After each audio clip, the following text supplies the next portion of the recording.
Your pet would like to have a word with you.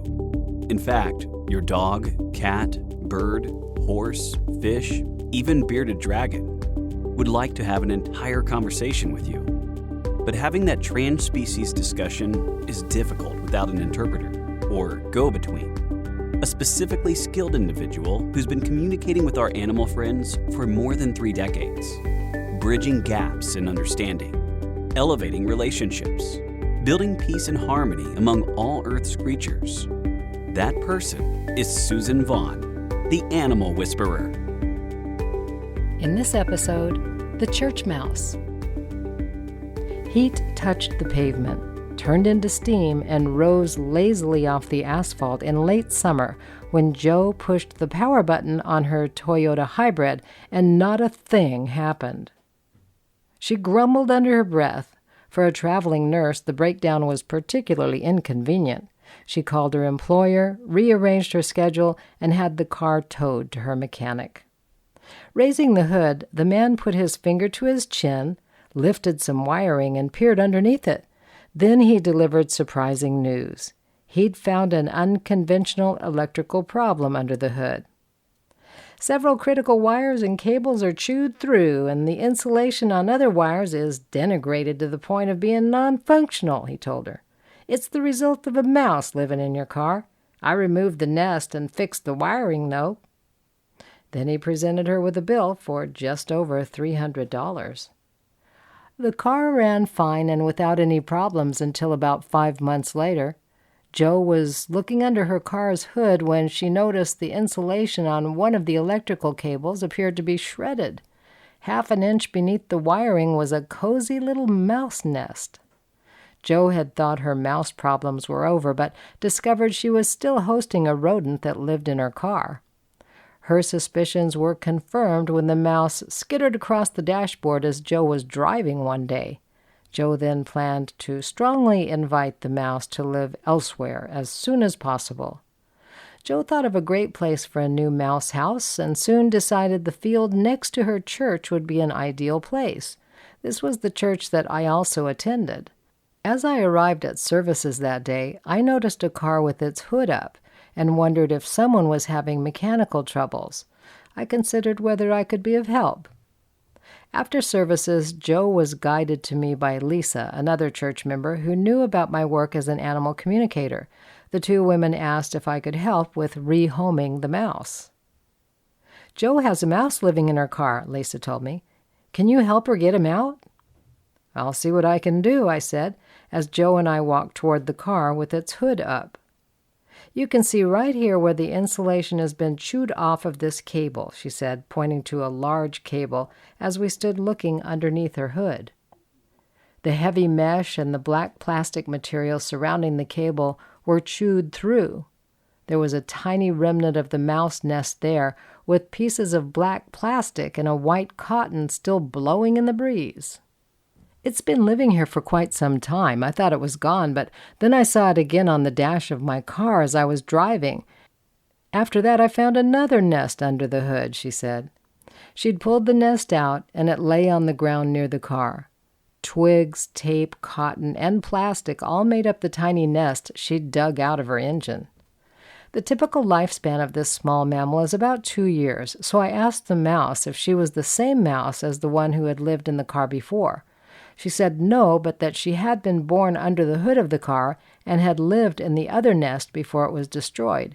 She showed me a telepathic picture of hiding out during the mechanic's work 5 months earlier. With her characteristic pointed snout, small rounded ears, and a long naked or mostly hairless tail, she was a house mouse, Mus musculus, a small mammal of the order Rodentia. Although a wild animal, the house mouse mainly lives in association with humans. Jo's snow-white house mouse was actually a car mouse, but she did conform to her genus Moose with a body length of about 3 inches. The weight of this small mammal is typically about 1.5 ounces. Its voice is usually a high-pitched squeak. House mice thrive under a variety of conditions, including inside a whirring car engine, and most of the time they're found in and around homes and commercial structures. as well as in open fields and agricultural lands. Jo had picked the perfect location to offer the mouse a new home. She had no wish to hurt the tiny creature. She rather liked mice, but was somewhat distressed that it was living under the hood of her car, of course. Besides the fact that car repairs were expensive, she worried about the safety of the small rodent after discovering pieces of the mouse's nest right under the hood once again. After noticing the ragged insulation on one of the main hoses, she'd spotted the small pouch-like structure made of the same materials: cotton pieces, car hose insulation, twigs, and fabric.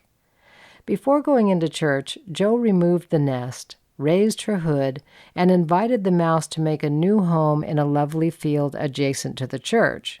The field was full of underground creatures, including ground squirrels and gophers, and she hoped the mouse would accept the invitation, and she asked me to communicate her intentions to the rodent. I approached the car and sat in the passenger seat. Then I asked Jo to give me a moment to see if Ms. Mouse had a message for her, since oftentimes animals or insects persist in a place until the person most closely associated with it receives a particular message. So I took a deep breath, centered, and opened myself to the mouse. She was quite frazzled at the loss of her nest. She felt out of sorts, disconnected and rootless, showing me a picture of roots that were frayed and chewed up. But she calmed down quickly as I tuned into her. "I'm very sorry about the destruction of your nest," I said in telepathic pictures, and asked her if she was there to deliver a particular message to Jo. She said yes, she was. "Is it about nesting?" I asked. "Yes," she said, and she referred me to a picture of frayed roots again. "Is that about Jo?" I asked. "Yes," she said. "Jo is at loose ends, so to speak. She has lost her nest. She has made a mobile nest and needs to put down roots wherever she goes. She needs to know that she is her own home. Wherever she is, that is where her home is," the mouse relayed in images. "Aren't you concerned for your safety living under the hood of a car?" I asked her. "No," she said. "There's not a lot of smoke or heat in this car, and there are safe places under the hood. There's food in the car and in the car's parts, and this car makes a comforting whirring sound, like the sound machine some humans use to sleep," she relayed. That electric hybrid vehicle whir soothed the mouse. "Thank you," I said, and I went on to explain the dangers of living under the hood of a car, the problem humans have with mice eating the entrails under the hood, and the offer we would like to make to her instead. "You could be a church mouse," I said. "It's a high honor. There are lots of materials here in the field and the bushes. You'd be welcome to live here outside, and the people in this place honor all life, so you would also know respect from humans.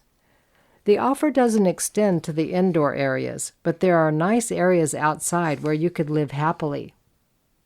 She showed me that she was about to give birth, one reason why she was so nervous about the loss of her nest.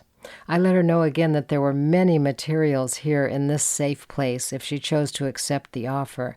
She agreed by showing me a picture of her settling in underneath the church. After double-checking the messages, I ended the session with gratitude. She sent me a feeling of being much calmer, more centered, and grateful to be able to deliver her message. She was happy about the offer of a new, secure place to live. I also relayed her message to Jo, asking Jo if it would be accurate to say she was feeling rootless these days. She confirmed that it would be correct and that she was practically living in her car.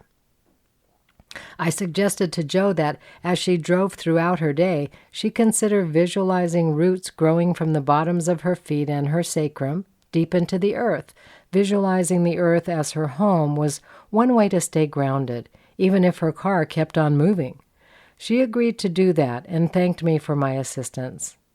At an evening service a few days later, I tossed a few crumbs into the bushes at the church, and I showed the mouse where the compost pile for the community was located.